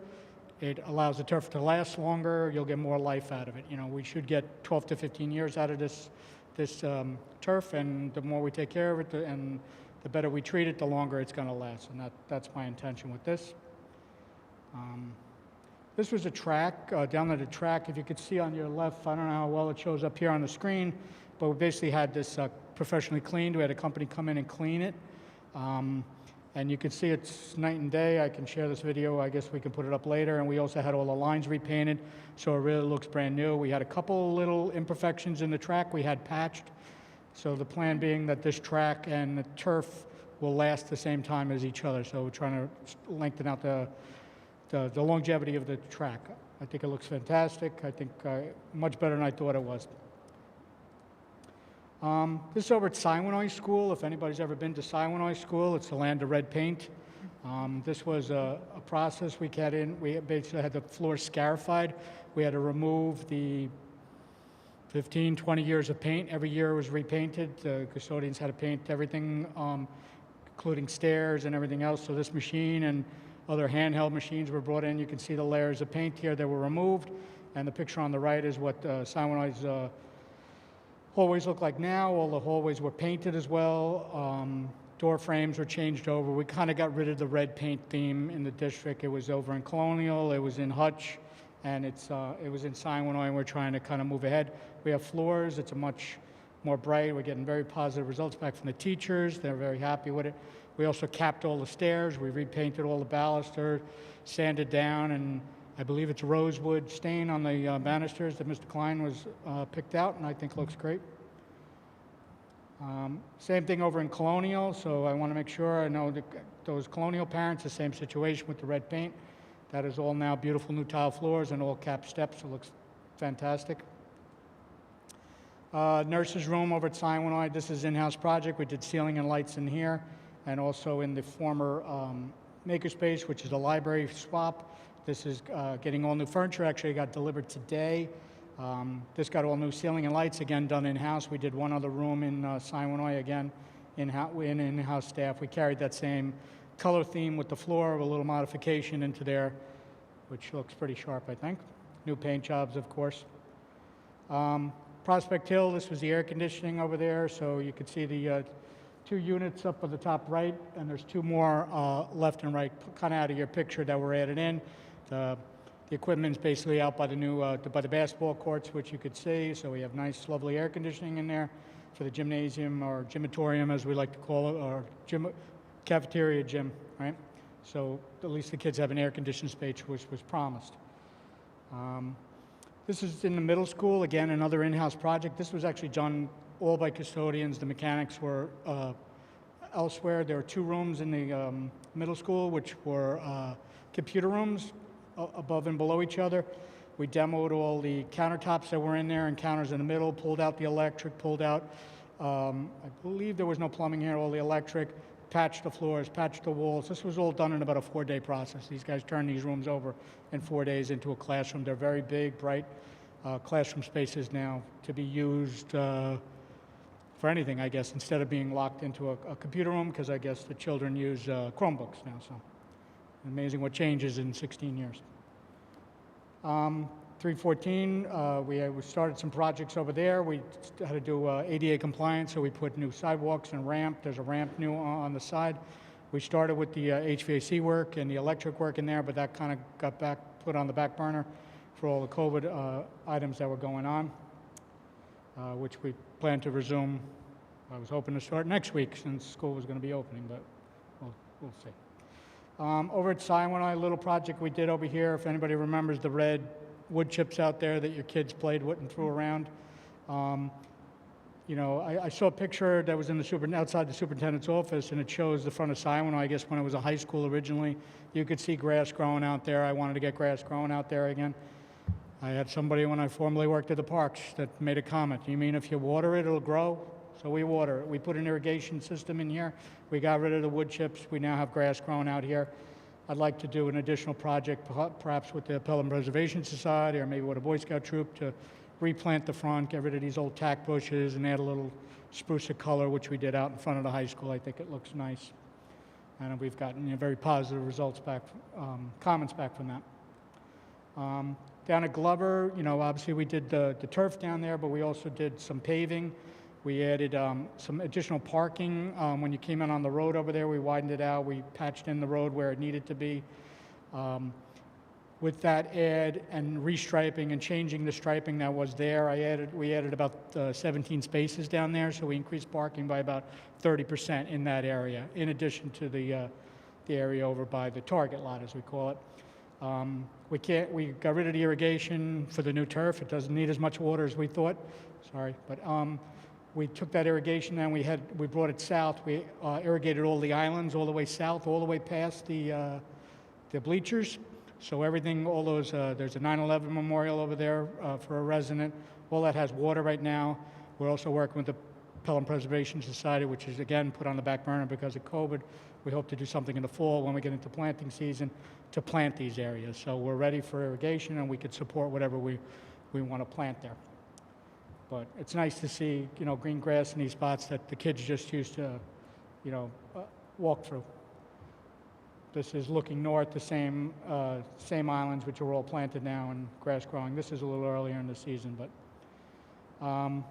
obviously the turf field that was installed, this is when the base was down. There's your first strip of turf going down, and there's looking out. It almost looks like a fake sky, but that was an actual picture that I took from the softball looking obviously towards the target, but that's a picture of our field. It really looks beautiful. We also did a less glamorous project on the annex. We replaced the parapet wall around the top of the annex, which needed to be replaced. So it's basically above the top windows there, above the roof line. That was all taken down and rebuilt. We're in the process right now of replacing the roof on the annex. They started the beginning of this week. It'll probably be ongoing for the next 2 to 3 weeks to get that completed. We did additional work on the high school. Masonry, we had water infiltration issues all around the high school. It's an old building. It's 100 years old. It just passed 100 years. It's a true masonry building. You get water in. It's like a castle. This literally is built like a castle. It doesn't really have a structure other than stone, let's say. This is our what we call a D staircase. It was taken down the whole top and rebuilt. The craftsmanship that put it back, all stones had to be numbered and put back in place. Where they came out of. So that was done. There's lentils replaced on the other side. I know prior to me getting here, there was a lot more work done on the high school in terms of masonry work. There's ongoing work that's going to have to be done on masonry throughout the district. It's like anything else. It just deteriorates over time, and it's got to be kept up, or you just get water issues. Now we have Hutch, all right? So here's a picture of the north foundation wall of the gymnasium when that was being formed up. I had the opportunity when we were getting steel manufactured. I went up to New Brighton, Connecticut, I believe, to look at the steel. I wasn't going to pay for something I didn't see, so we actually visited our steel. I was very happy up there. It was getting delivered down. And about a week after that, we got pushed way ahead. I mean, one of the things, we were the only project in town that really helped us out with this project. We worked right through and didn't stop. We're on schedule, if not ahead of schedule at this point, but I'm not going to knock wood somewhere. At this point right now, I got another picture, so we're pumping concrete into the south wall. You see the steel. This is where they're actually hanging the American flag out front, which means you're topped off. You're done with your last piece of steel. It still needs more work, but you're done with the main steel. This, again, a picture on the left and a picture on the right I took today from the top of Hutch from the looking north. So you can see the building. A lot of the small steel is done. All the second floor is poured already. All the concrete's poured. All the concrete's poured for the gymnasium, cafeteria. They haven't poured the main floor because they're still working on a lot of underground. all the miscellaneous metal's getting done. They're already framing out the second floor. I'm hoping to be closed in this building in the next 2 months before the weather gets here, and you know, if all goes well, we'll be ready for next year for new school. So, any questions? Or? John, I'm kind of stunned by all of this. I knew some of it, but I didn't know all of it, so thank you for putting it all together in one presentation. That was Well, they crazy. made me take out some of it, so I took Yeah. out some. Thank you. Like, for example, I didn't know about the floors at Siwanoy and Colonial. I happened not to tour those schools. If you've ever so been before, go I look have at them been now. before. It's- I am it's- dying to go see them now, so thank I you. wanted to save a little piece of red floor so everybody could remember, but There's not that infamous red paint smell at the Yeah. start of school. yeah, no. And that it's- extra coat. I hope to do that in the high school too and get rid of that red paint. That's next. We'll see how that I works like out. the red paint. You like the red The paint? red paint's gone? Yeah, I gonna sell samples. I was gonna sell samples like, you know, the floors. It's only at Hutchinson right now, so one Yeah, there's more plenty. year. We used up what we had. Hutch looks great with red paint right now. It's perfect. It was all painted, so What are we going to do with all those cans of red paint? we used it at Hutch. One more year. And There you I have go. to say, I do have to say that was one of my non-negotiables that I gave John when he joined the district. Painting was one task, the red floors was another, but also, for Siwanoy and Colonial, because they didn't have the major needs in the bond projects that the other schools didn't mean that they didn't need attention. So I appreciate John and his staff, right? I mean, adding the air conditioning, taking care of the floors, really giving those such a great facelift. And even I'm excited about the new makerspace library area. Finally getting drop ceilings in some places that have needed them for a long time. So I just think it's important to note that attention is being given to all schools over time. Based on their needs. So thank you, John, for your thorough presentation. Thank you for your tireless work of your staff. I appreciate it. They're true professionals. They've done just an outstanding job all around. The field house is stunning, by the way. I had to drop my son at the field, and it was one of those where I almost didn't realize that it happened, and it is so shockingly better. Well, we kind of have a theme, We're Yeah, going no, it with looks beautiful. It's So we'll fantastic. keep it going. Thank you. Thank you so much. Okay, where are we? This is now brings us to Section 5, Policy Monitoring and Governance. 5.1 is our policy on school closures in the event of extreme heat. This is our second reading and anticipating it might be our last reading. So Eileen? It's our second reading. For the moment, we're going to stick with our third reading because we haven't yet gotten comments back from the lawyers. Oh, okay. So Very we good. just want to make sure that it's, there's nothing controversial in the policy, but we just want to make sure. So this is the second reading. It's the same. Nothing has changed. It just gives us a little more structure to the decision to close schools if it gets particularly hot and allows us to consider circumstances, kids wearing masks, things like that. That's it. Does anybody have any questions or comments? Seems to make sense then Yeah. to wait and have a third reading. So we anticipate we'll have that information before our next meeting. We're going to follow up with them to make Okay. sure that we do. Yeah. Okay, very good. Okay, so Section 6 is financial reports and motions. I'd like to take a consent of 6.1 to 6.4. Do I have a motion? So moved. Thanks, John and Vinnie. Jim, anything in addition you want to add? Just in addition, so we've got some budget transfers to cover costs related to our ban, first responder childcare. That was part of Governor Cuomo's executive order, so we had not budgeted for that.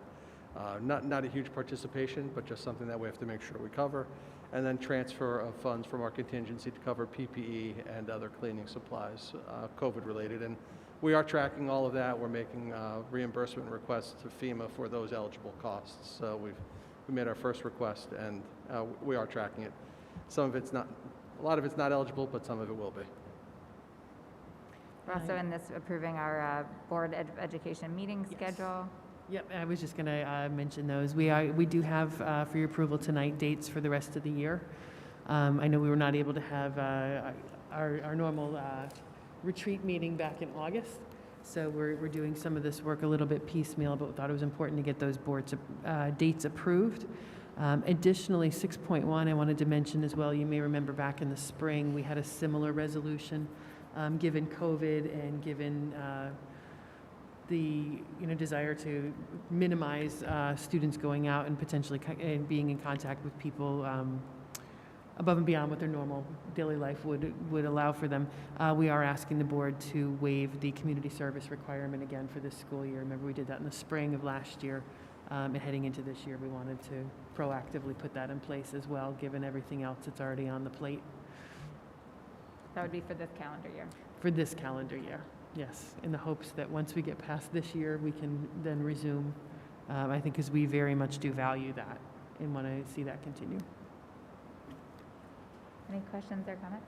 I had a question about the meetings.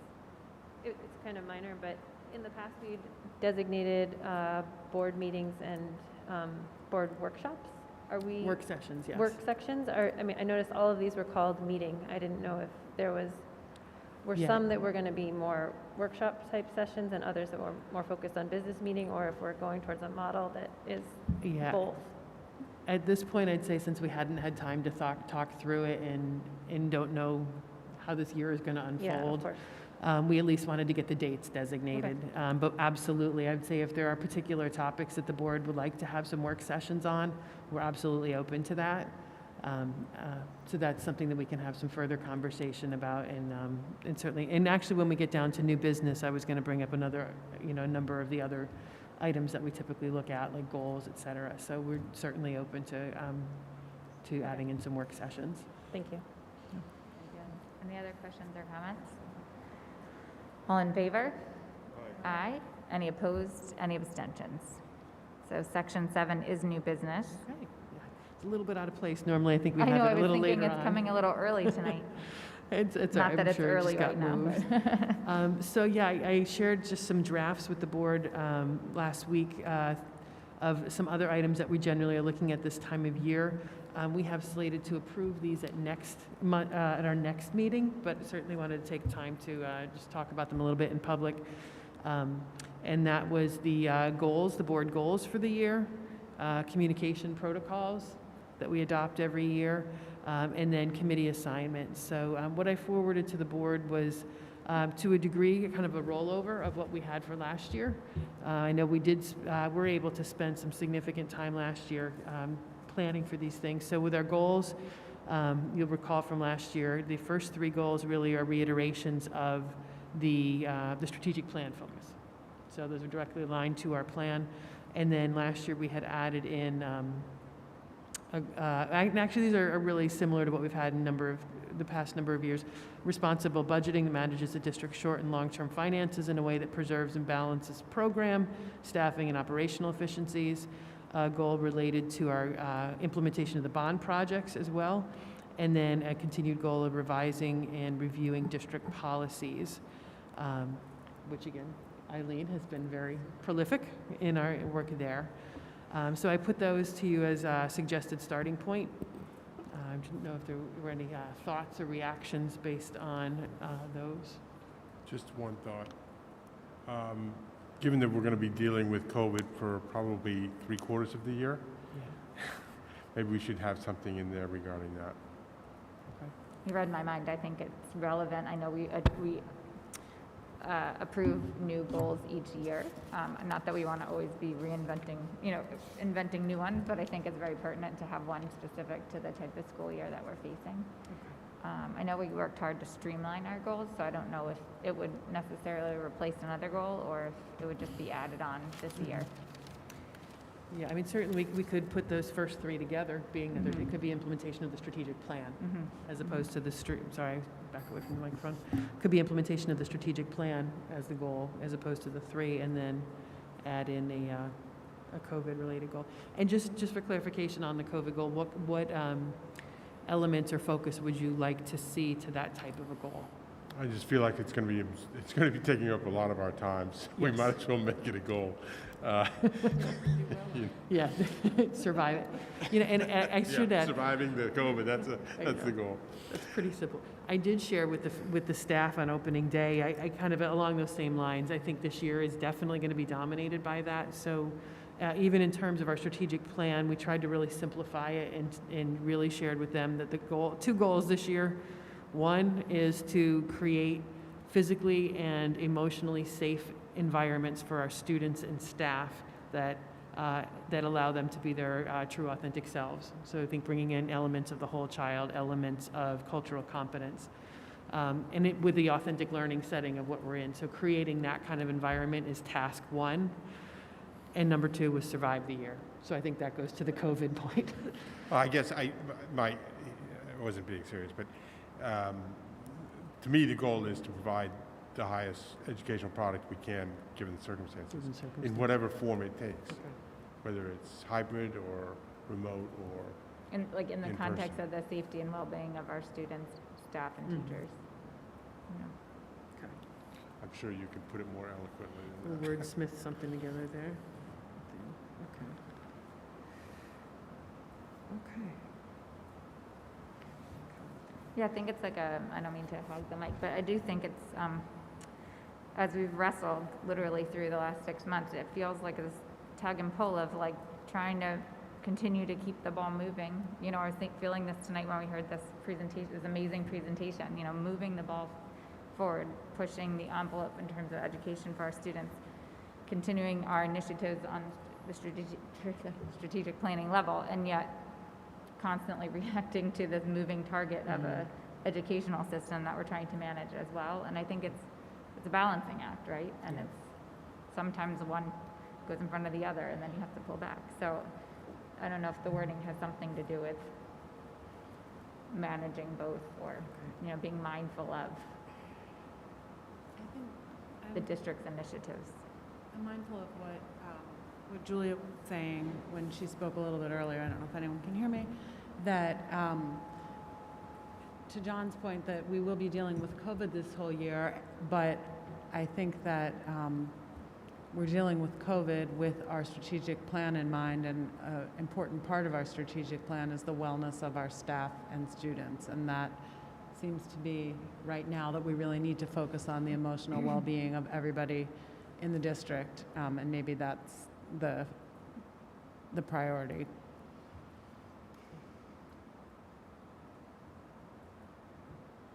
At the same time, just to add on to that, I think it's very hard to say that every week we're going to have the same priority. I think that it is about balance, and, you know, cultural competence is so important, but in light of the safety of our kids, it's hard to say that we could just totally move over and take on a new goal.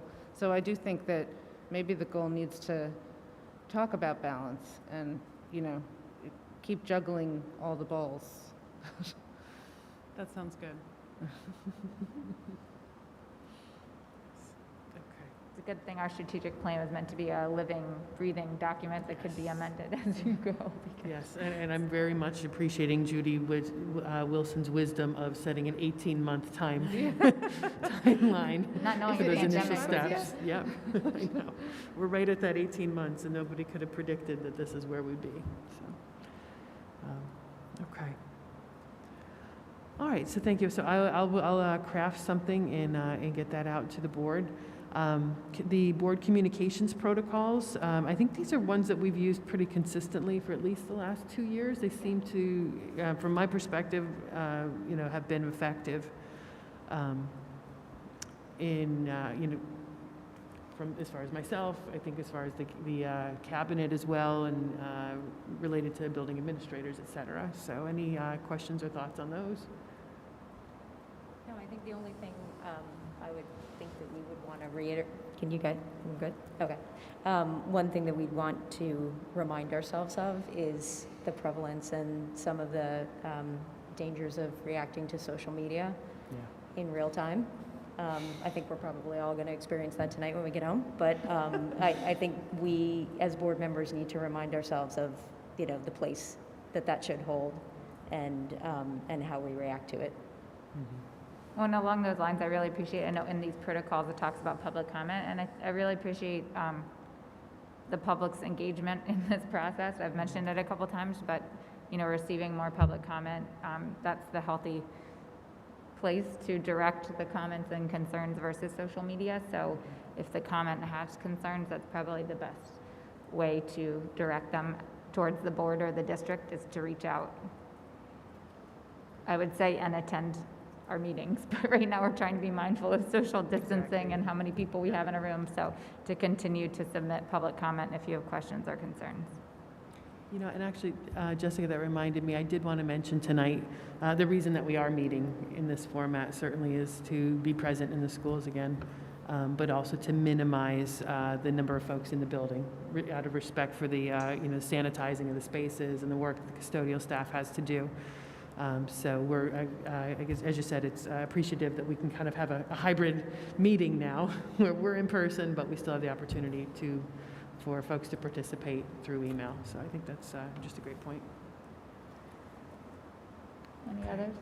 Anything else on the communication protocols? Okay, then the final piece is committees. I made an assumption that folks liked the committees that they were on in the past. I know amongst the cabinet, we ourselves are in discussions about how we can streamline committees, and it again goes back to that the focus of this year has to really be tailored on that which is most important. So I think in some cases we'll likely be having either keeping some meetings and reducing the number of, keeping the committee reducing the number of meetings, or trying to collapse or combine for the course of this year. So I would say maybe if individual board members want to just let me know if you want to change committees or if you're happy staying where you are. There could also be the opportunity to, in some cases, we've got 2 and 3 members on a committee. If we needed to scale that back to make it more manageable in this year, where maybe just maintain 1 person on a committee, that's certainly an option as well. So, okay. I'm imagining our committees are going to meet virtually. Yeah, that's our intent at this point, is for committees to meet virtually. Okay. And will we still go out? I'm fine keeping them rolled over to what we had last year. Okay. But Great. All that's right. just speaking for myself. Okay. Anybody else on that? Okay. All right. So let me know again if any other thoughts between now and next time. We'll bring these back for the next meeting for adoption, and then we'll be putting out our annual solicitation for community members to help on those committees where we seek community. So thank you for that. Appreciate it. Okay. We can go on, I think, to 8.1 at this, to the personnel recommendations. So this brings us to Section 8, Superintendent Personnel Recommendations. I'd like to take a consent of 8.1 to 8.4. Do I have a motion? So moved. Thanks, so second. Thanks, John. Anything to add? Just some resignations that we mentioned earlier before, leave replacements for one of the teachers and teachers who are going on leave, and also recognition merit award for Director of Technology, as we mentioned earlier. Very good, thank you. Any questions or comments? All in favor? Aye. Any opposed? Any abstentions? Section 9 is People Personnel Services. We have a Schedule D. Do I have a motion? Thanks, Eileen and Vinnie. Any questions or comments? All in favor? Aye. Any opposed? Any abstentions? Okay, Section 10 is Communications and Comments from the public. I do have a few, so bear with me. This first one comes from Anna Raff, who's 437 2nd Avenue. Dear Board, I'd like to register my displeasure with the decision to delay in-person learning until Monday, August 14th. Essentially, shutting down the schools before they open is a very blunt tool that is inappropriate in an environment of low COVID-19 transmission. The well-being of all students is being compromised due to a vague incident or incidents whose public health repercussions are uncertain. We are going to have to live with uncertainty this entire school year and potentially during future ones. Also, the purpose of the next 4 days wasn't clearly communicated. What is going to change now and Sunday night? Between now and Sunday night. I encourage the district to resume in-person learning on Monday as planned and not act based on rumor, speculation, or fear. Okay, this one comes from Adam Ilkowitz at 498 Manor Lane. What do you expect to change by Monday that would allow schools to reopen? No new cases, admission by the offenders. I'm completely disappointed in the decision to go virtual this week. It removes any science-backed rationale or benchmarking for the decision-making and highlights a path to shut in-person schooling for the students who decide to do that. What is the consequence to the offending students, and do you really expect 14-day voluntary quarantines?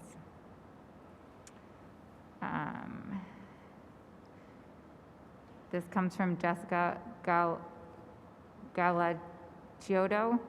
How did the metrics put forth by New York State of being in phase 4 and having an infection rate below 5% play into the decision to postpone schools opening tomorrow? We are below that in our, there's a question. We are below that in our county. And then Todd Toso at 534 Manor Ridge Road. Good evening, Jessica. I'd planned to write earlier about the school district's poor leadership during the pandemic, but I decided to give the Pelham school system the benefit of the doubt and evaluate with an open mind the start of the 2021 school year. However, after Dr. Champ's email this evening, I must contribute comment to tonight's board meeting. My comment for the meeting.